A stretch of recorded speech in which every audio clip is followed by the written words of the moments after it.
Hi, I'm Tone Lanzillo, And I'm Jenna Yeakle. and we want to welcome you to Climate-Duluth. 7 years ago, the cover story for the September 2013 issue of National Geographic was titled Rising Seas, How They Are Changing Our Coastal Lives. It reported that 136 of the largest coastal cities were at risk from sea level rise. 40 million people were at risk in those cities, and there was about $3 million or $3 trillion in value of assets at risk. But what caught my attention was a statement by Klaus Jacob, a geophysicist at Columbia University. Speaking about the urgent need for the entire New York metropolitan region to develop a master plan to ensure that any future construction will at least not exacerbate the hazards from rising seas, Jacob said, quote, "The problem is we're still building the city from the past," unquote. So in Duluth, are we still building a city from the past? Or are we taking the initiative to build a city for the future? In his book, Plan B 4.0, Mobilizing to Save Civilization, Lester Brown presents several key themes to making a city eminently more livable. He talks about the need to design urban transport systems that provide mobility, low-cost transportation, and a healthy urban environment through a combination of bus lines, bicycle paths, pedestrian walkways, and rail lines. Also, Brown explores what he considers the obvious benefits of urban gardening and locally produced food, as well as integrating squatter settlements into urban life in a more humane and organized way. And he stresses the importance of getting people out of their cars and more in touch with nature. Richard Love, in his book, The Nature Principle, writes about how the most vibrant cities of the 21st century will be those with an urban environment enriched by both natural and renatured habitat. In particular, he mentions what he calls redundant shopping centers, which could be turned into mixed-use eco-villages with a higher residential density and more habitat for nature. He also talks about urban agriculture and the dream of what he calls an edible city, in which he cites a report by Rutgers University and members of the Community Food Security Coalition North America Initiative on Urban Agriculture that highlights that a third of the 2 million farms in the United States are located within metropolitan areas and produce about 35% of U.S. vegetables, fruit, livestock, poultry, and fish. On January 23, 2019, the Dezeen website reported that while many cities design tidal barriers and seawalls to address climate change that will continue to develop exponentially, a more sustainable approach would be to incorporate the water by integrating landscape and architecture. It writes, "To survive, cities will have to embrace their environmental aspect." This article stated that many projects highlight what they call a common false dichotomy in seeing the city and the environment as separate, even as antagonistic, and that cities must remember that they are environments and ecosystems in themselves. In September of last year, a UN news story stated that huge gains in terms of reducing harmful gases can be made by changing how we plan, build, manage, and power our cities. Well-designed, compact, walkable cities with a good public transport greatly reduce our per capita carbon footprint.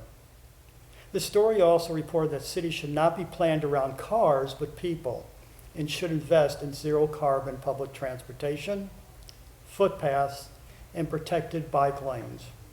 The large carbon footprint created by cities results from poor planning and layout, and low-density suburban sprawl with little public transport and houses far from work and shops means more cars on the road, of course emitting more carbon dioxide.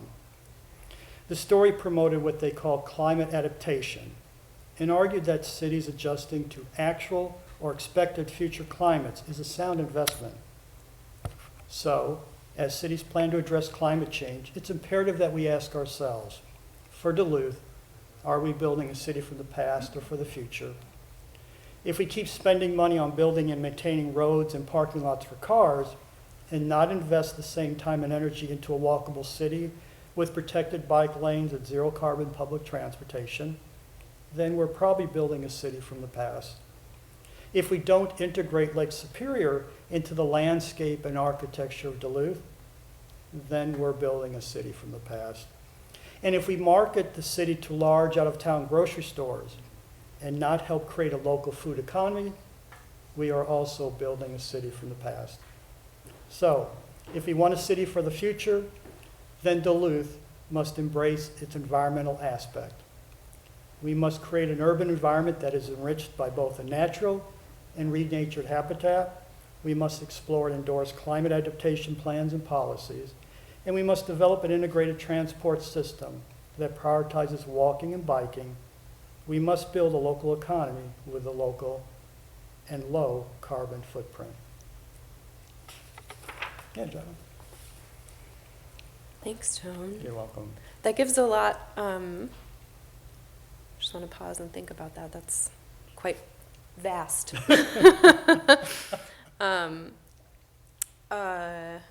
So you asked me to bring some articles Sure. with, and I think one that really came to the fore of my mind when I got this invitation was an article that I read over the summer, kind of after the murder of George Floyd and after the protests that spurred in Minneapolis and the Twin Cities and kind of ignited a call for a righteous call for Black lives.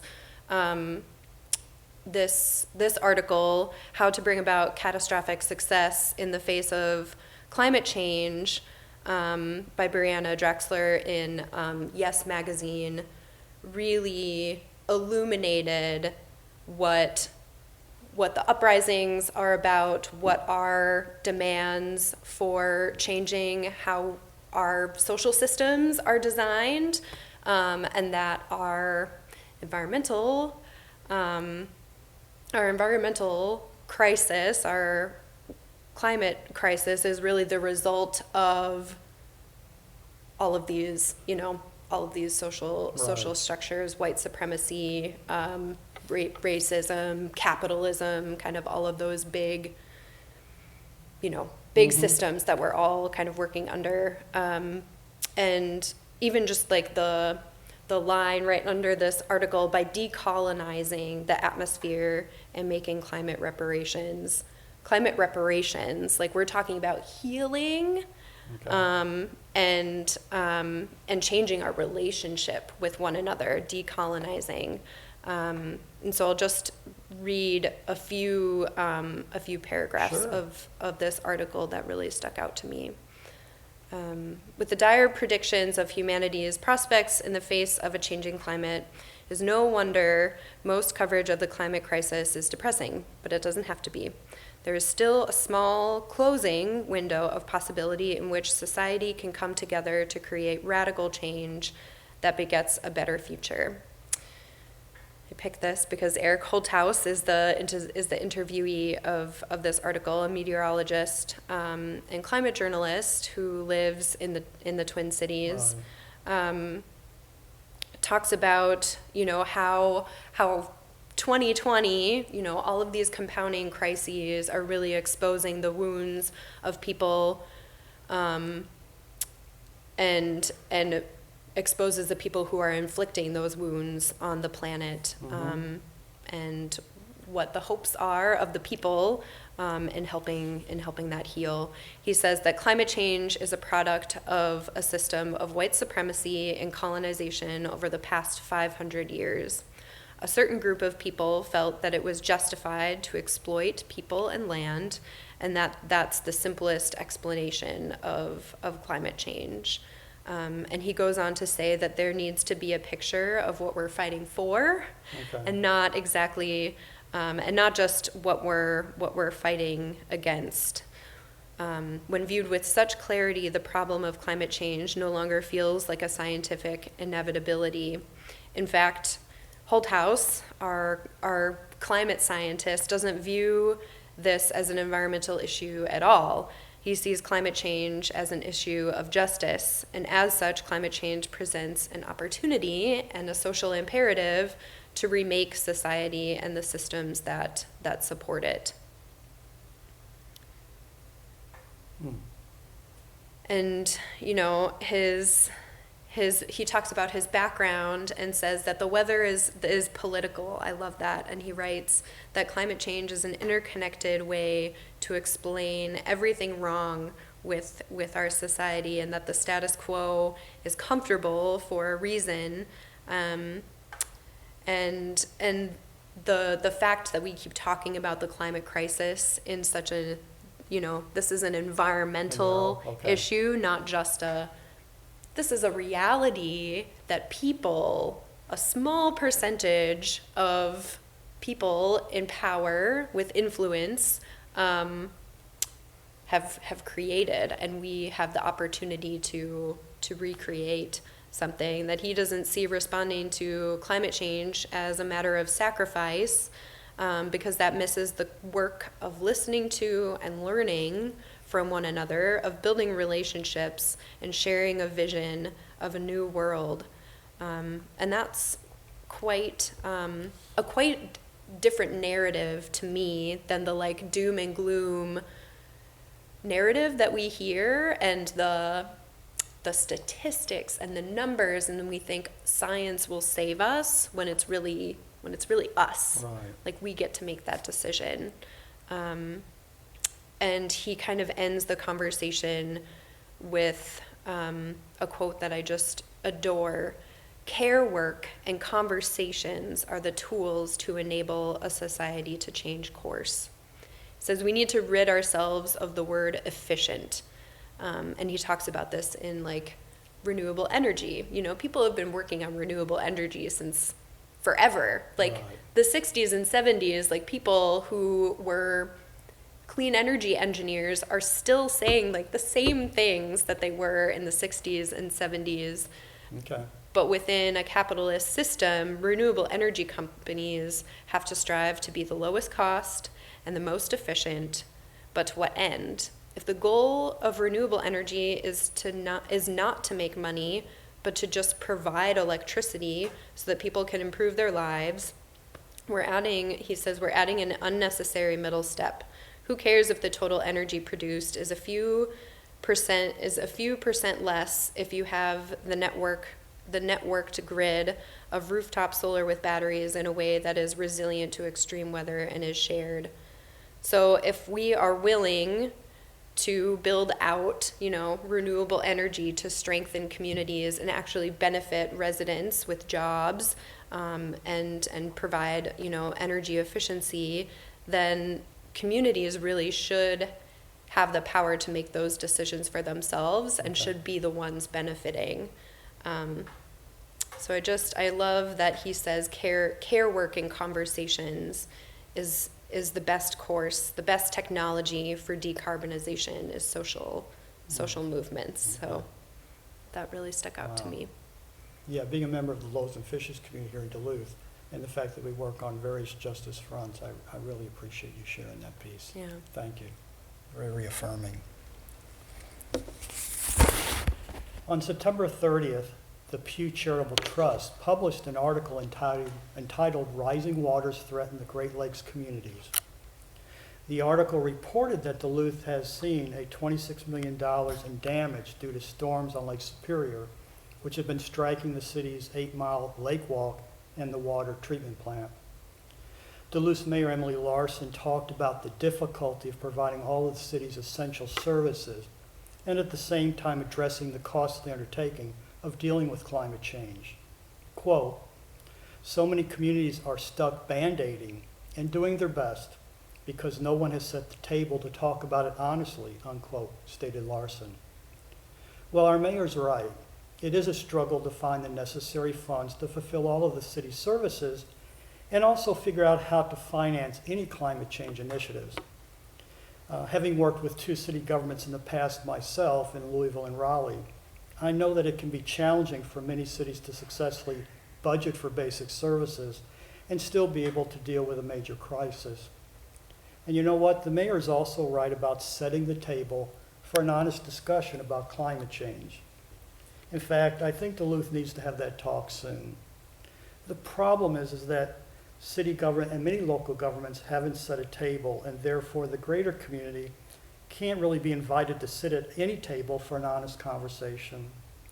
There are a number of community stakeholders who are concerned and knowledgeable about climate change, but the city doesn't appear to be interested or wants to hear what they have to say at the moment. When I think about climate challenges facing Duluth, I'm reminded of two different cities that have engaged and embraced the greater community. In his book, Hot, Living Through the Next 50 Years on Earth, Mark Hertzgaard interviewed Ron Sims, who was the chief executive of King County in Washington State. With a municipality that included Seattle, Sims wanted to develop a climate policy that included social justice and pro-business economic development. He believed that many U.S. municipalities in this country were setting themselves up for failure because they continued to support sprawling growth patterns that would only result in more people driving and more greenhouse gas emissions. Not only was Sim committed to having climate change central to the mission of every department in county government, but he also realized that government alone couldn't successfully address the climate. He actually helped convene a conference in Seattle by bringing schools, churches, the business community, and the general public together to identify and address the various impacts of climate change. After the conference, in collaboration with the Climate Impacts Group, which is a group of scientists from the University of Washington, Sims and his staff published a guidebook on climate adaptation, as well as how to prepare and implement a climate action plan for houses, businesses, and various organizations. Steve Lerner, in his book Eco Pioneers, Practical Visionaries Solving Today's Environmental Problems, highlighted the work of David Crockett, who served as a councilman in Chattanooga, Tennessee. He was concerned about the city's economic recession, so Crockett began working with a series of various environmental groups, as well as schools, builders, hospitals, bankers, and craftsmen, on what was considered an integrated planning process for a high-growth suburban area near the city where they thought the development was getting out of control. Through what was called the Chattanooga Venture, a project that brought together thousands of local citizens, Crockett and others wanted to define and establish a place for sustainability.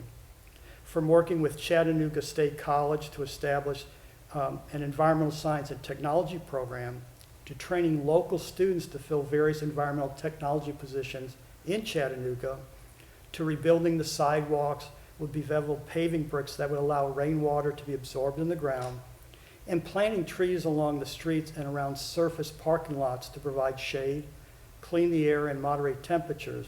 And they established a business incubator for startup enterprises. There seemed to be a growing consensus that they wanted to revitalize the city, preserve natural resources, and reverse the exodus of people leaving the city for the suburbs. So, to the mayor, to the city council, and all of our community leaders, let's start setting that table up for an honest and constructive conversation about climate change and how Duluth can become more resilient, sustainable, and environmentally just. And that means inviting groups like the Sierra Club, Minnesota Interfaith Power and Light, Duluth for Clean Water, Citizens Climate Lobby, and Duluth Climate Emergency, as well as groups that represent the most vulnerable people in our city, including the Damiano Center, One Roof, and the Community Action Agent to the table. As Andreas Corellis talks about in the new book, Climate Courage, climate solutions start by sitting at a table where we look at each other in the eye to listen, to learn, and to establish trust. So Duluth, I think it's about time that we set up that table. I'll join that table. I know you will.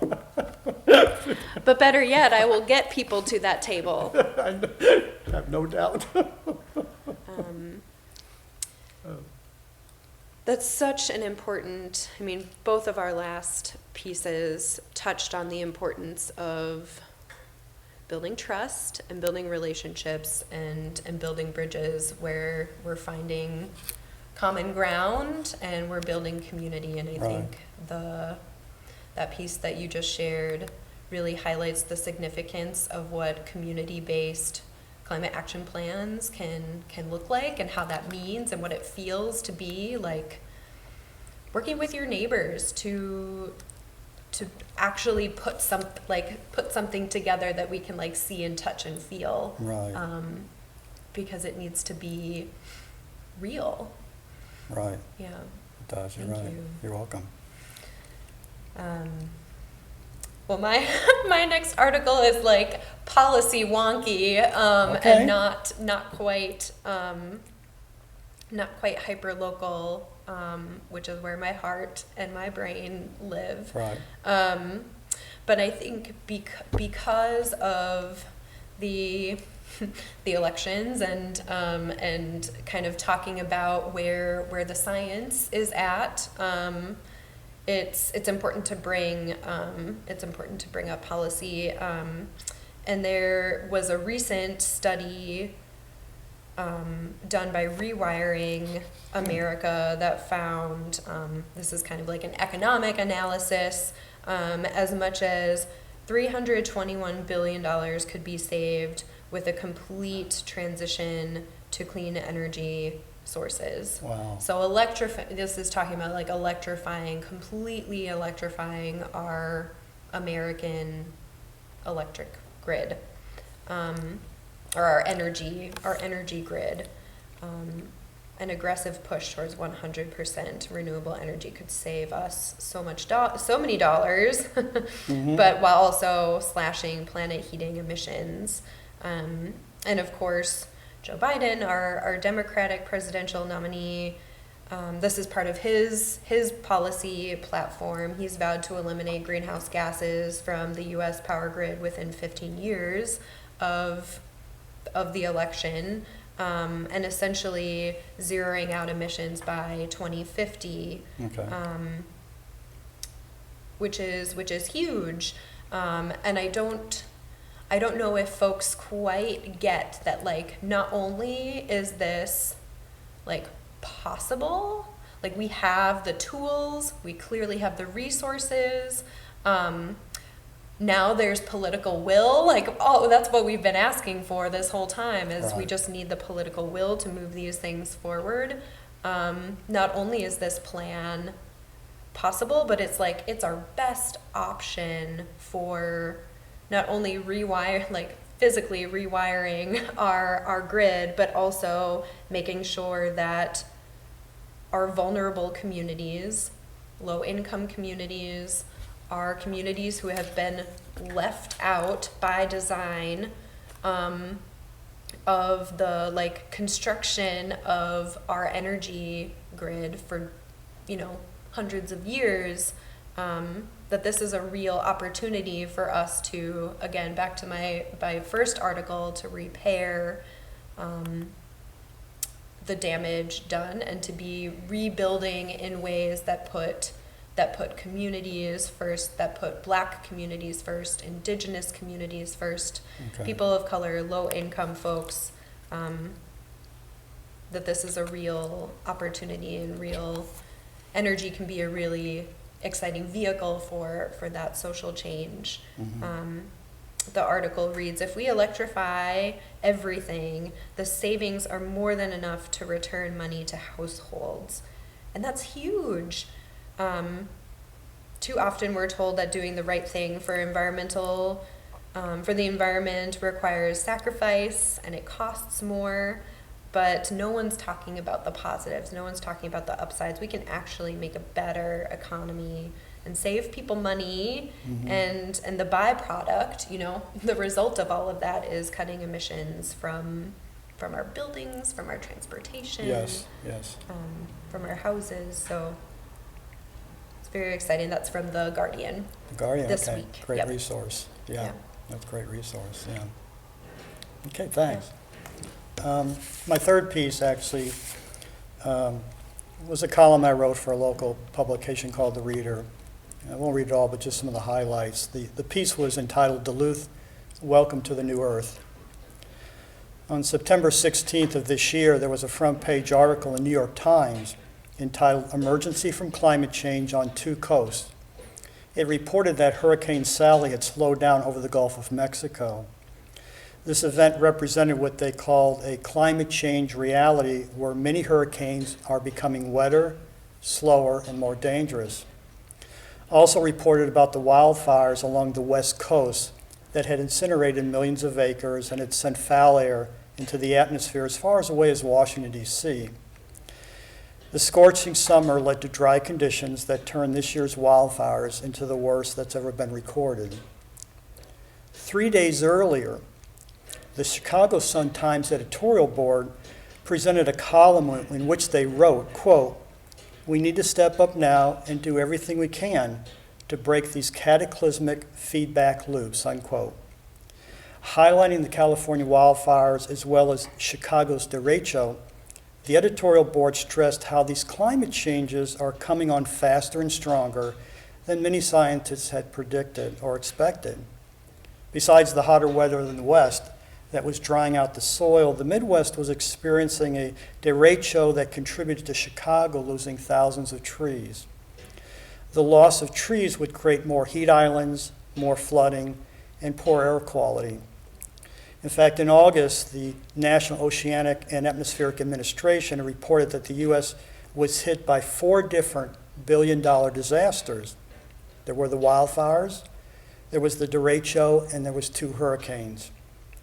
The editorial board concluded that, quote, "record-breaking wildfires and storms are just part of the beginning of the destruction or potential destruction to come," unquote.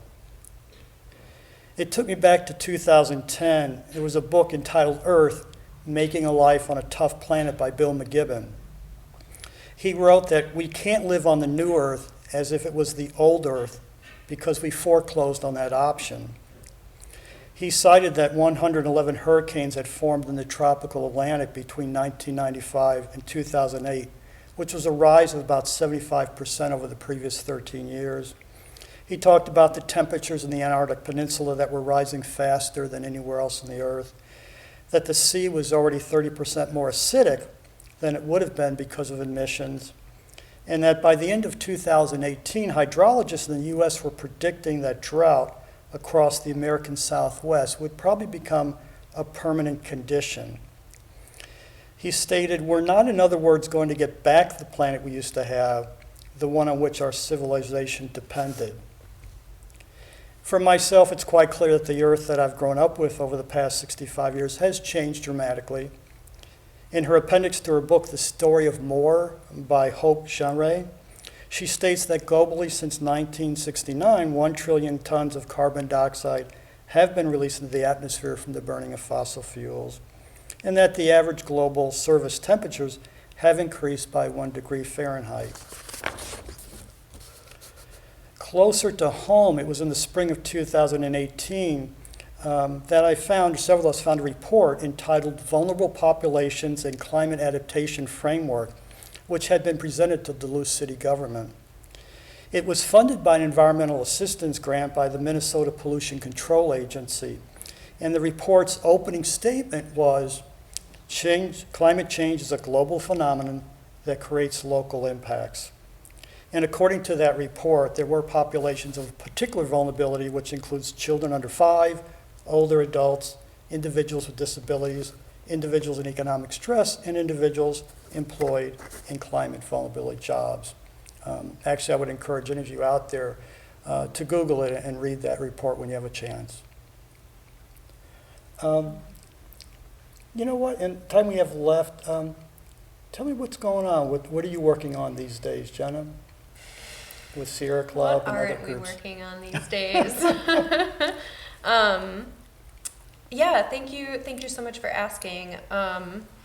Right now, we are ramping up our support of public engagement for Minnesota Power's integrated resource plan, which is our home utility here in Duluth. They're headquartered here, but they serve, a territory of folks across Northeast Minnesota. And we are asking folks across Northeast Minnesota to sign a petition to, targeting Minnesota Power, asking them to consider and hopefully prioritize a number of things to help us move to that, 100% clean and equitable energy future. So we're asking Minnesota Power to consider securing a retirement date for their remaining coal plants, to stop their plans to build a fracked gas plant, across in Superior, asking them to commit to 100% clean energy, a path towards that, and to support just transition for coal plant communities and workers. And that's a plan that they will file with the Public Utilities Commission in February, and then after that we'll be supporting public engagement there. But Okay. before they Wow. file that plan, and this is huge, we want them to address the climate crisis and address economic and racial injustices Okay. through this plan. Wow. So that's Cool. what we're working on Okay. a little bit Okay. here. In closing for the show today, I thought we would just recommend 2 books, and I'd ask Jenna to recommend a book. What was the book that you would recommend people to read? Yeah, my organizing Bible is Emergent Strategy by Adrienne Marie Brown.